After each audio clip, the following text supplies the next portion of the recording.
भीमा खोऱ्यातील धरण परिसरात अधिक प्रमाणात पाऊस चालू असल्याने खडकवासला व मुळशी धरणातील विसर्गात वाढ करण्यात आली आहे। खडकवासलातून 27,016 क्युसेकने तर मुळशी धरणातून 20,177 क्युसेकने वाढ करण्यात आली आहे। तर उजनी धरणात मिसळणाऱ्या दौंड येथील विसर्गात जास्त प्रमाणात पाणी येत आहे। आज दिनांक 3 ऑगस्ट रोजी उजनी धरणाचे दुपारी 3 वाजताचे अपडेट आले आहेत। उजनी धरणाच्या आवकमध्ये पुन्हा वाढ झाली आहे।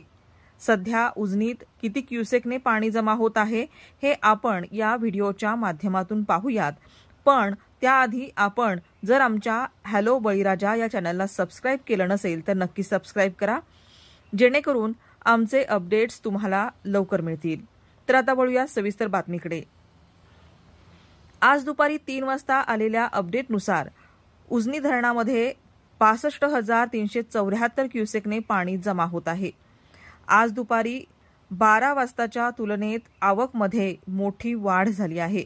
आज दुपारी 12 वाजताच्या अपडेटनुसार उजनी धरणात 62,788 क्युसेकने पाणी जमा होत होतं। उजनी धरणात एकूण 104.79 टीएमसी पाणीसाठा जमा झाला आहे। यात उपयुक्त पाणीसाठा 41.13 टीएमसी इतका आहे। उजनी धरण सध्या 76.78% आहे।